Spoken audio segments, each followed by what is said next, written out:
Les républiques en France entre les deux guerres, 1918-1939. De la guerre à la paix, 1914-1920. En 1914, pour conduire la guerre, tous les partis politiques soutiennent des gouvernements d'union nationale ou d'union sacrée. En 1917, la lassitude générale entraîne des mutineries et des grèves. Les ministres socialistes quittent le gouvernement et rompent l'union sacrée. Le retour à la paix. Après l'armistice du 11 novembre 1918, le Parlement débat de nouveau publiquement. Il ratifie le traité de Versailles le 28 juin 1919. La France, dévastée par la guerre, se reconstruit. En 1919 et 1920, les gouvernements modérés doivent faire face à une forte agitation sociale qui, à l'exemple de la Révolution russe, se développe en France. En décembre 1920, au congrès de Tours, le Parti socialiste ou SFIO, section française de l'Internationale ouvrière, se scinde en deux partis. Le Parti communiste qui adhère à la Troisième Internationale et qui adopte un programme révolutionnaire, et le SFIO qui conserve un programme réformiste. La République en crise, 1929-1936. En 1931, le commerce international est paralysé par une grave crise économique commencée en 1929. Les exportations françaises chutent, provoquant la surproduction des faillites et le chômage de 300 000 personnes en 1933.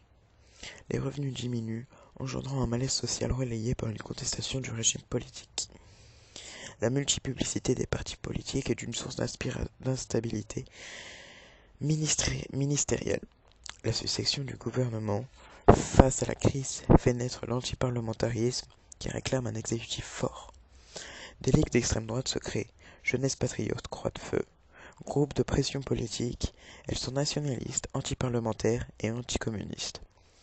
À la suite de l'affaire Stavinsky, scandale politico-financier, les ligues provoquent, le 6 février 1934, une violente émeute que la gauche dénonce comme une tentative de coup d'État fasciste. La Troisième Internationale recommande l'union de la gauche pour faire barrage au fascisme. Le Parti communiste noue avec les partis socialistes et radicaux une alliance électorale dans le cadre du Front populaire qui résume son programme par le slogan « Pain, paix, liberté ». Celui-ci apporte 63% des sièges à la Chambre des députés en mai 1936. Les gouvernements du socialiste Léon Blum doivent faire face à une grève générale avec occupation des usines. Blum organise des négociations entre patronat et syndicats. Les accords Matignon, 7 juin 1936, prévoient l'extension des conventions collectives et des augmentations de salaire. Ces mesures sont complétées par les lois de la semaine de 40 heures de travail et les congés payés 2 semaines. Les salariés saluent ces avancées sociales avec enthousiasme. Les difficultés du Front populaire. L'inflation monétaire et les augmentations de salaire se répercutent sur les prix. L'économie stagne, le chômage augmente, l'unité du Front populaire se fissure. Blum perd le soutien des radicaux et des communistes et doit démissionner. 1937-1939, les modérés reviennent au pouvoir.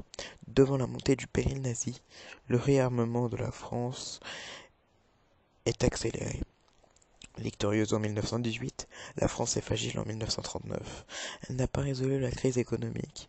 Elle n'est pas prête militairement, mais contrairement à d'autres pays européens, la démocratie s'est maintenue durant l'entre-deux-guerres.